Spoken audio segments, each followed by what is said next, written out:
Ta parole est une lampe à mes pieds, une lumière sur mon sentier. Psaume 119, verset 105. La méditation.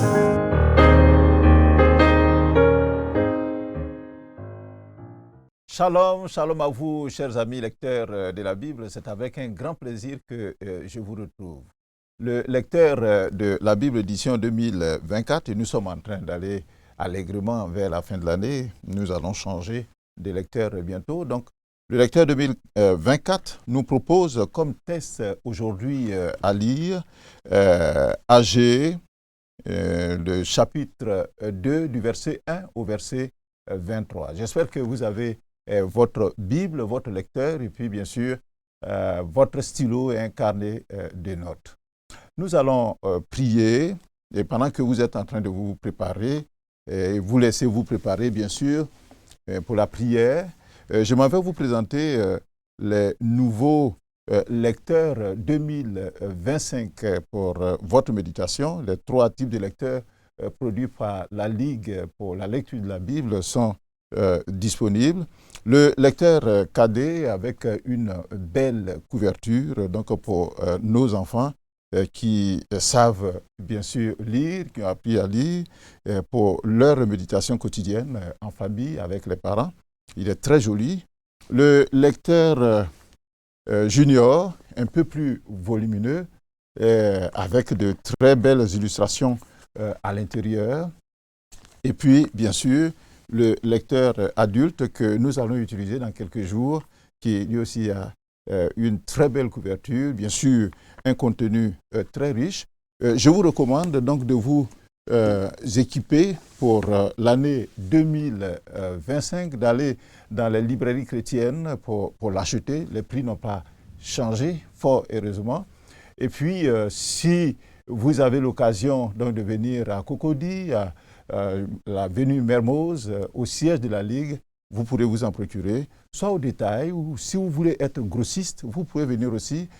On verra dans quelle mesure on pourra vous aider à partir avec un lot et satisfaire votre communauté. Alors, nous allons prier, demander au Seigneur d'être avec nous pour notre méditation dans le texte de AG, le chapitre 2, du verset 1. Et nous allons lire tout le chapitre jusqu'au verset 23. Prions le Seigneur. Seigneur, nous voulons te remercier pour cette occasion que tu nous donnes. Nous venons à tes pieds avec respect, avec reconnaissance, mais aussi avec beaucoup de curiosité parce que nous voulons apprendre de toi. Merci de nous instruire au nom de Jésus-Christ. Amen.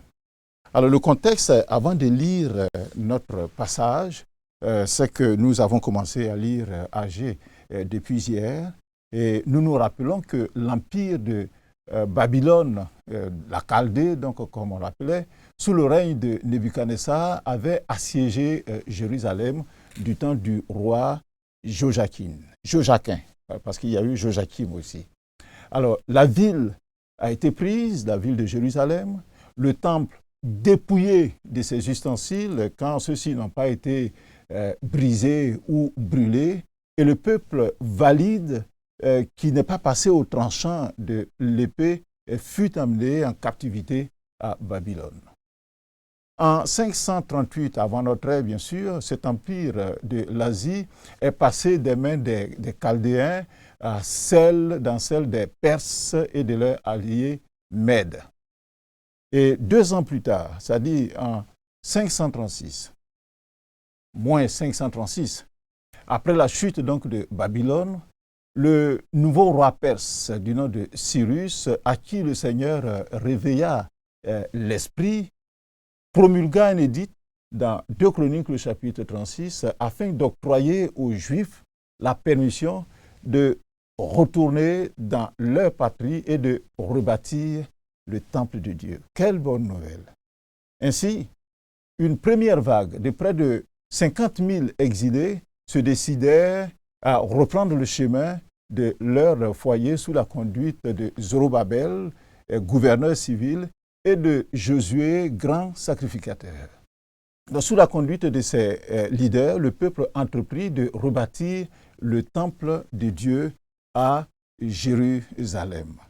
Si la pause des fondements du temple a été une occasion pour le peuple de pousser vraiment des cris de joie en célébrant le Seigneur qui leur permettait de vivre donc cet événement exceptionnel.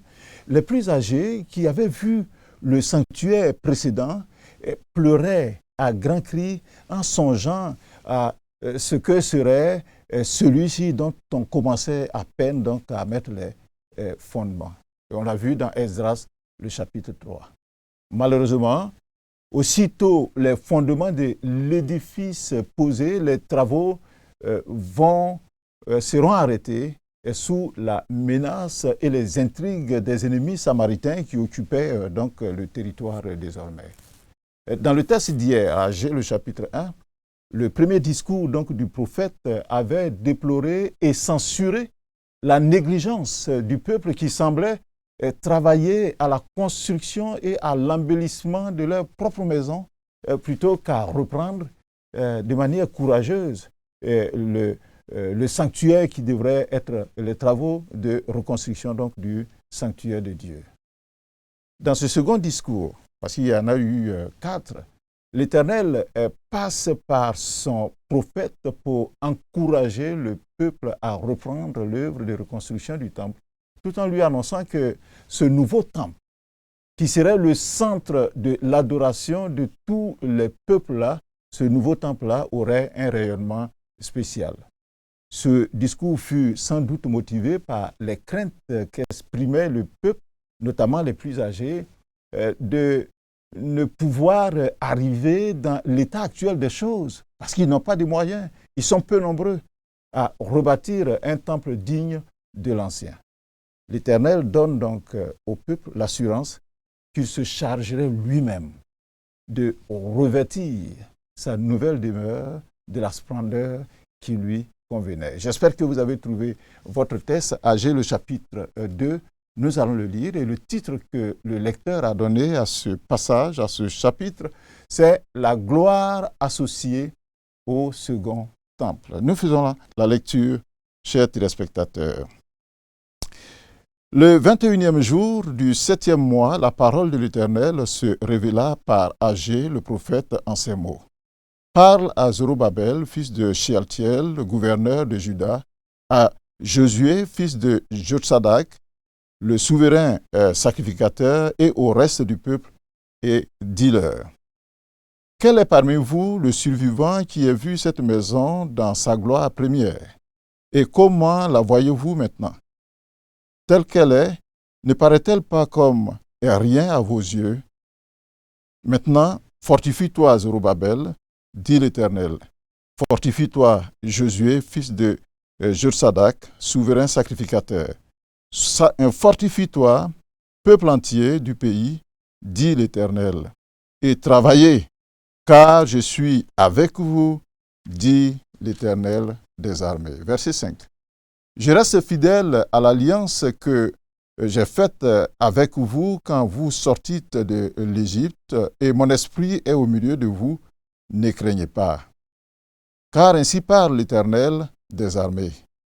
Encore un peu de temps, et j'ébranlerai les cieux et la terre, la mer et le sec. J'ébranlerai toutes les nations, les trésors de toutes les nations viendront, et je remplirai de gloire cette maison, dit l'Éternel des armées. Verset 8. L'argent est à moi, et l'or est à moi, dit l'Éternel des armées. La gloire de cette dernière maison sera plus grande que celle de la première, dit l'Éternel des armées. Et c'est dans ce lieu que je donnerai la paix, dit l'Éternel des armées. Verset 10. Le 24e jour du 9e mois, la seconde année de Darius, la parole de l'Éternel se révéla par Agé le prophète en ces mots. Ainsi parle l'Éternel des armées. Propose au sacrificateur cette question sur la loi. Si quelqu'un porte dans le pan de son vêtement de la chair consacrée et qu'il touche avec son vêtement du pain, des mets, du vin, de l'huile ou un aliment quelconque, ces choses seront-elles sanctifiées? Les sacrificateurs répondirent, non. Et Agé dit, Si quelqu'un, souillé par le contact d'un cadavre, touche toutes ces choses, seront-elles souillées? Les sacrificateurs répondirent, elles seront souillées. Verset 14. Alors Agé, reprenant la parole, dit, tel est ce peuple, telle est cette nation devant moi, dit l'Éternel. Telles sont toutes les œuvres de leurs mains. Ce qu'ils m'offrent là est souillé. Considérez donc attentivement ce qui s'est passé jusqu'à ce jour, avant qu'on eût mis pierre sur pierre au temple de l'Éternel. Alors, quand on venait à un tas de 20 mesures, il n'y en avait que 10. Quand on venait à la cuve pour puiser 50 mesures, il n'y en avait que 20. Je vous ai frappé par la rouille, et par la nielle, et par la grêle. J'ai frappé tout le travail de vos mains. Malgré cela, vous n'êtes pas revenus à moi, dit l'Éternel.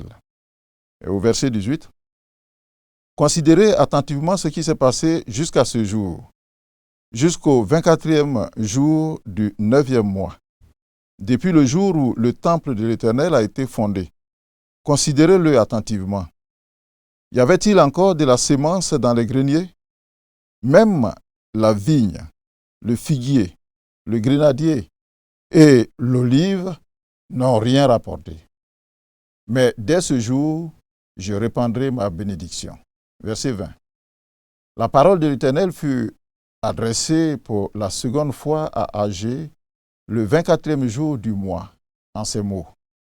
Parle à Zorobabel, gouverneur de Juda, et dit, j'ébranlerai les cieux et la terre.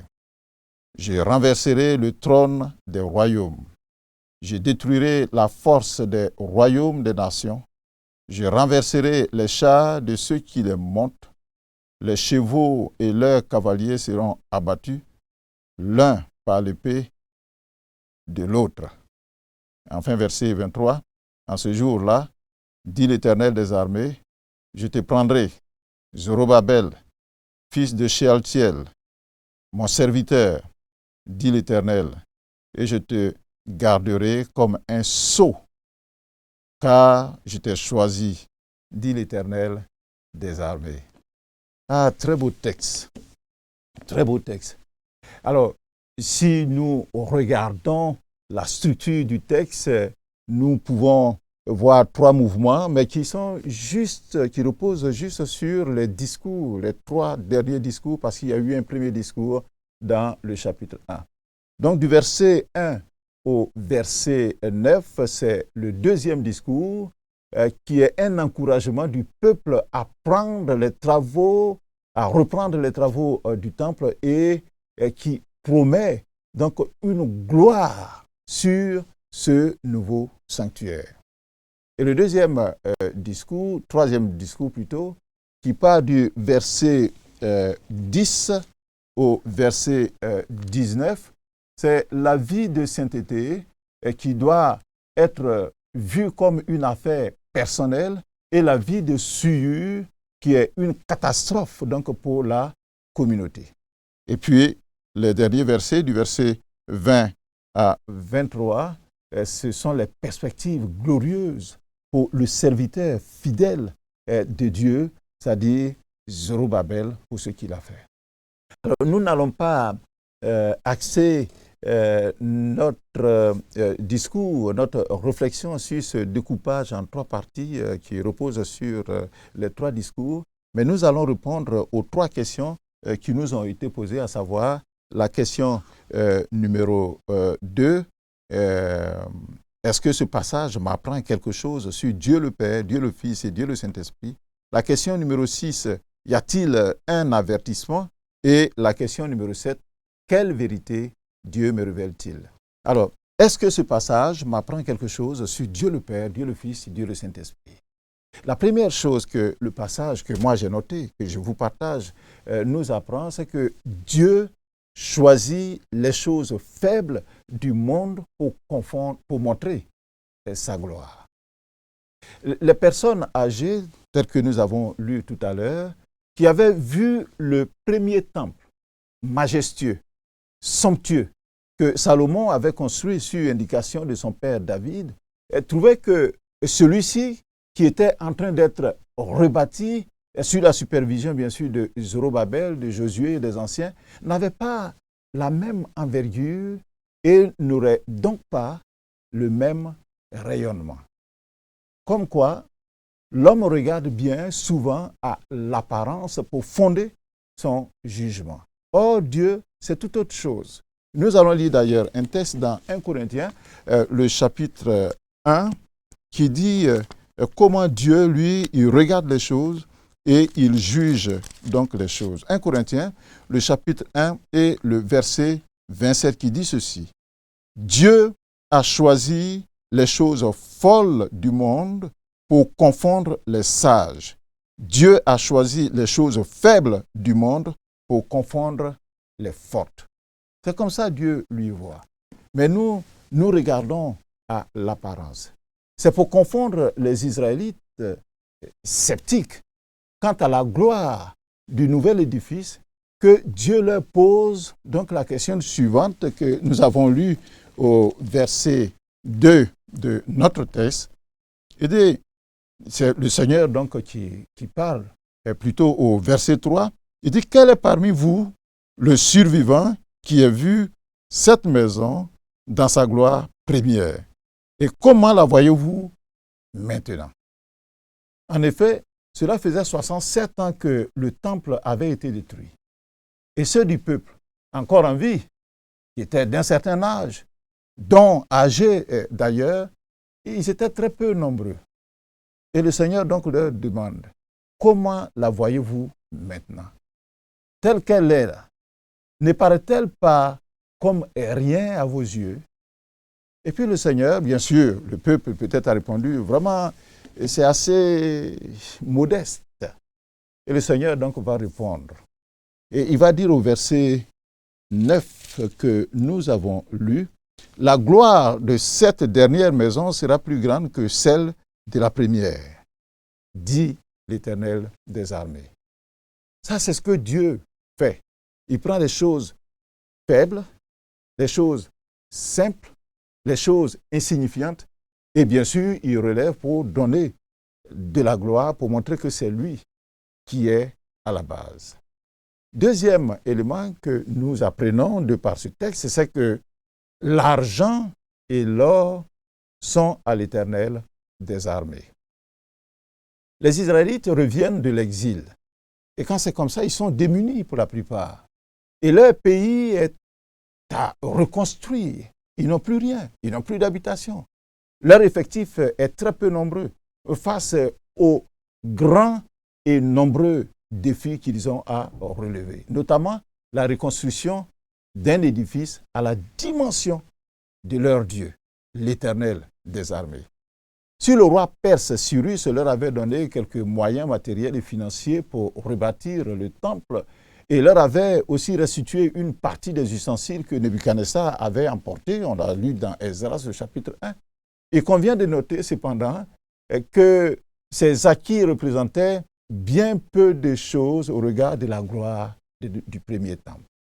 Cette situation constituait pour le peuple un motif de découragement. D'où la mise au point du Seigneur lorsqu'il leur dit, notamment au verset 8, « L'argent est à moi et l'or est à moi.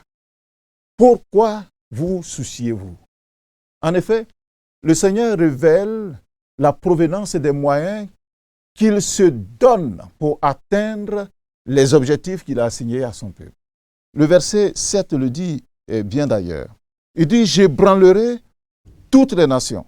Les trésors de toutes les nations viendront et je remplirai de gloire cette maison, dit l'Éternel des armées. » Quelque misérable que soit en ce moment le peuple de Dieu, l'Éternel saura bien lui procurer les moyens de mener à bonne fin la construction de son temple qu'ils viennent de commencer. Alors bien souvent, face aux défis matériels et financiers liés à l'œuvre de Dieu, l'on a tendance à regarder au nombre que nous sommes ou alors aux conditions sociales qui sont les nôtres. Alors, si l'argent, comme nous venons de lire, et l'or sont à l'Éternel, notre Dieu, qui est notre Père, alors pourquoi s'inquiéter jusqu'au découragement? L'Éternel exhorte donc son peuple à se fortifier et à travailler. On le voit à partir du verset 4. Et le Seigneur dit des choses fortes. Il dit maintenant, fortifie-toi, Zorobabel, dit l'Éternel. Fortifie-toi, Josué, fils de Josadak. Et il a dit, fortifie-toi, peuple entier. Et quelque chose de très significatif que moi j'ai souligné dans ma Bible, fortifie-toi, fortifiez-vous et travaillez, car je suis avec vous. Il ne suffit pas de se fortifier et puis de rester là à attendre, mais il faut travailler. Et il dit au verset 5, je reste fidèle à l'alliance que j'ai faite avec vous quand vous sortîtes donc de l'Égypte. Et mon esprit, et ça c'est vraiment une richesse inouïe, mon esprit est au milieu de vous. Et comme mon esprit est au milieu de vous, il termine donc ce verset 5-là par cette parole, ne craignez pas. La bonne attitude qu'il convient d'adopter face aux défis matériels et financiers qui sont liés bien sûr à l'œuvre de Dieu, c'est d'avoir confiance en l'Éternel. Mais de se mettre résolument au travail et d'espérer la provision de celui à qui l'or et l'argent appartiennent. Attention, je le dis bien, il ne s'agit pas d'attendre béatement que l'or et l'argent tombent du ciel sans rien faire soi-même. Le Seigneur, il a dit dans ce verset 5 qu'il faut se mettre au travail. Il faut avoir confiance, avoir foi en Dieu et le Seigneur bénit l'œuvre de nos mains. Répondons à la question numéro 6. Y a-t-il un avertissement? Dieu a pour principe général, j'allais dire, d'avertir l'homme avant son action répréhensive, son action punitive, coercitive, et contre ce dernier quand il agit mal. Et on l'a vu dans 2 Chroniques, le chapitre 36, où le Seigneur dit « J'envoie mes prophètes pour vous prévenir, vous dire ce qui va arriver pour que vous changiez. » Mais quand on ne change pas, alors le Seigneur, il sévit. C'est pourquoi dans notre texte, le Seigneur va parler. Le 3e discours d'Agé, le Seigneur met en garde son peuple par une interpellation qu'il reprend d'ailleurs 3 fois de suite. On le voit au verset 15. Il dit « Considérez donc attentivement ce qui s'est passé jusqu'à ce jour, avant qu'on eût mis pierre sur pierre au temple de l'Éternel. » Et le verset 18, il reprend encore « Considérez attentivement ce qui s'est passé jusqu'à ce jour. » Ça dit « Faites attention, regardez. » Et il continue à la fin du verset 18, il dit « Considérez-le attentivement. » Que s'est-il passé? C'était la misère et la famine sur l'étendue du territoire. On a lu au verset 16, et dit quand on venait à un tas de 20 mesures, il n'y en avait que 10. Et puis, au verset 17, il dit, je vous ai frappé par la rouille et par la nielle et par la grêle. Et quand le Seigneur a frappé, qu'est-ce qui s'est passé? Il n'y avait plus rien à manger. Il n'y avait plus de nourriture. C'était la misère. Alors pourquoi ces fléaux se sont abattus sur tout le peuple? À cause du comportement répréhensible, du comportement coupable d'une partie du peuple. Ce n'était pas eux tous, mais une partie. Le verset 14, d'ailleurs, il le dit si bien. Il dit, tel est ce peuple, telle est cette nation devant moi. Telles sont toutes les œuvres de leurs mains. Ce qu'ils m'offrent là est souillé. Le 3e discours, dans Agé, le chapitre 2, à partir du verset 10, débute par deux questions adressées par le prophète au sacrificateur, dont l'une des attributions était d'instruire le peuple. La première question, je paraphrase, elle dit, mais la sainteté de la viande consacrée peut-elle se transmettre aux autres aliments dont le peuple israélite usait dans son repas? Autrement dit, si j'ai de la viande sainte avec moi, que je m'en vais, je dépose sur mon lait que je vais prendre, est-ce que mon lait est donc sanctifié? Et le peuple de répondre, non, non, ça ne sanctifie pas. Et le Seigneur va poser une deuxième question. La souillure, par le contact d'un cadavre, peut-elle se transmettre par le toucher aux autres choses? Donc, quand quelqu'un est mort, par exemple, de choléra, si je m'en vais toucher la personne, donc ce cadavre donc, de choléra, est-ce que le choléra peut se transmettre à moi parce que je l'ai touché? Et le peuple dit oui. En effet, ces deux questions nous révèlent que si la sainteté est une affaire personnelle, est une expérience personnelle, la souillure, c'est-à-dire le péché, au contraire, salit tout ce qu'elle touche. Le péché d'une seule personne peut avoir des conséquences donc sur la communauté. Rappelons-nous, à Caen, dans Josué le chapitre 7, où ils sont allés en guerre, le Seigneur a dit, il faut tout dévouer par interdit, il ne faut rien ramener. Et lui, il a pris un manteau, il a pris de l'or, il est parti cacher. Et qu'est-ce qui s'est passé? Le Seigneur a frappé une bonne partie du peuple. À cause du péché d'une seule personne, la souillure. Dans notre contexte, la multitude s'estimait sainte et parce qu'elle comptait des hommes saints au milieu d'elle, notamment Zorobabel, peut-être aussi Josué. Or, beaucoup d'Israélites gâchaient le travail des autres en travaillant avec des cœurs et des mains qui étaient coupables, souillés. Voilà pourquoi les Juifs du temps d'Agé, ils souffraient de la famine, de la misère. Voyez-vous? Et ce n'était pas eux seulement qui avaient péché, mais c'était tout le peuple, parce que certains avaient péché. Lorsque nous sommes employés à une tâche, nous devons veiller sur nous-mêmes, de peur de la rendre impure par notre corruption et d'en faire subir les conséquences à la communauté. Répondons à la dernière question. Quelle vérité Dieu me révèle-t-il? Les bénédictions du Seigneur, retenons cela, sont pour ceux qui lui obéissent. Je répète, les bénédictions du Seigneur sont pour ceux qui lui obéissent. Deux exemples.